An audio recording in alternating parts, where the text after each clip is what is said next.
From Washington is Dr. Alan Mendenhall. He's a senior advisor for the Heritage Foundation.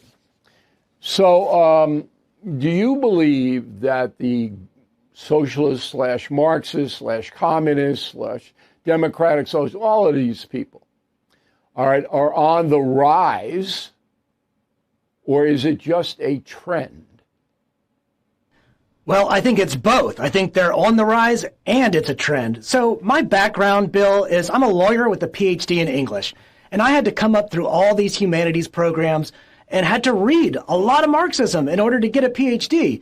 And obviously, I reject all this Marxism, but you look at the 19th century classical Marxism of Marx and Engels, and they're advocating for the proletariat to rise up against the bourgeoisie.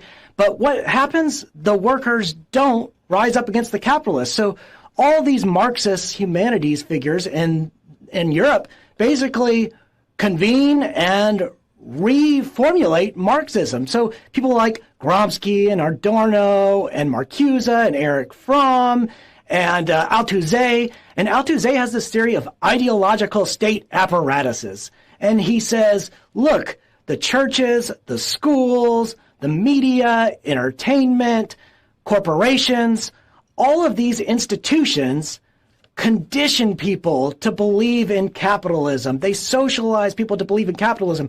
And so these left-wing people say, look, we have to have a long march to the institutions. We have to capture these institutions in order to transmit our Marxist beliefs. So look at the Smithsonian today. You mentioned the Southern Poverty Law Center earlier. Well, you kind of teed me up there. The Southern Poverty Law Center's training materials are being used by the Smithsonian. What are the Smithsonian's training materials teaching? Well, they're teaching that rugged individualism, the nuclear family, the scientific method, all of these are signals of nefarious white culture. And you should be aware, teacher, when you hear people promoting the scientific method, that this is code for something that's white supremacist. And so if something like the Smithsonian can be captured ideologically, then anything can be captured. People think that I exaggerate when I say, look, this is Marxism. And they say that's just hyperbole. Well, look, I came up through these PhD programs where I had to read it, where I'm reading these theorists and they're saying, this is what we have to do. And then I'm watching them actually do it. And I say, well, this isn't hyperbole at all. This is actually but the the question plan. then becomes, in 6 years, they've added 9 points to their roster of people who like that. Why are they adding, number one? Is it about President Trump? Why are they adding? And number two, is there another factor in all this? So it's not like the 1950s, we're in a Cold War with the Soviet Union and they were our enemy. Now the socialist communist movement are friendly people. We're going to give you things. And Mamdani is the best example. He's running the largest city in the country. And he's a communist, an outright communist. There's no doubt about it. Means of production. He wants to control it. That's what communists do, right? Before they seize your private property. Okay? So I'm not sure whether the bump up in 6 years is just because the society has changed from passive, from active to passive. Look, when your whole life is lived here, rather than on the street making a living, digging trenches or whatever, when this is your whole life, your psychology changes as well. Yeah, Bill, I think a lot of it is, unfortunately, just ignorance among young people. I taught in the university system for a long time, and I remember this young student that was wearing this Che Guevara T-shirt.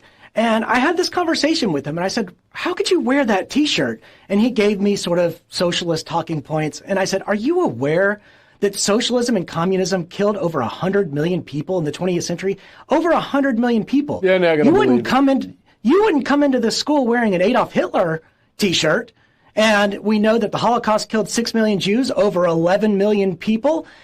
And you wouldn't wear a shirt bearing his image, and yet you're going to wear a shirt bearing the image of somebody that stands for the deaths of over 100 million people? Why do you think that's okay?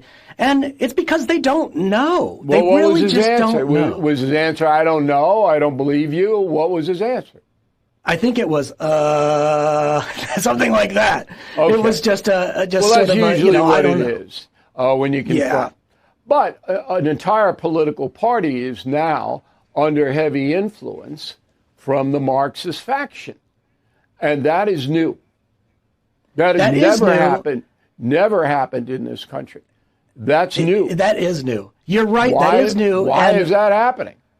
I think part of it is they're building off this vocabulary, rhetoric, and these concepts from residual Marxism, which frames, rather than framing it working class versus bourgeoisie, it frames everything in terms of the oppressor and the oppressed. And it's very easy to start squeezing racial categories, gender categories, theories of sexuality into this oppressor-oppressed binary. And for whatever reason, young people who are frustrated and want to air grievances are attracted to this grievance culture.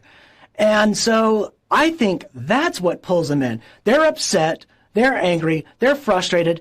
They find an ideology that sort of explains things to them, and they gravitate to it. Well, but what they are they ignore upset the about? facts. I mean, we're the most affluent country in the world, outside of Switzerland, maybe.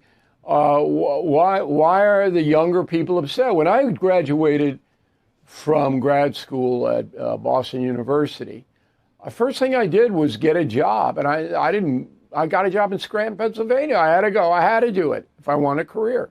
I wasn't thinking about the government filling my car up with gas or anything else. So what is the difference? What is the mentality difference that we have now? Well, I think there's some illegitimate concerns and some legitimate concerns. I'll start with the legitimate concerns for these young people.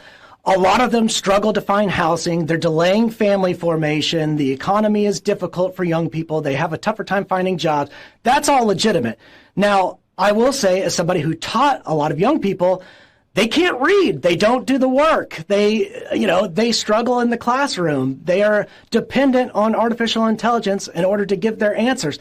So there's stuff that is their fault, but there is stuff that is not their fault, that was sort of hoisted upon them without their choice.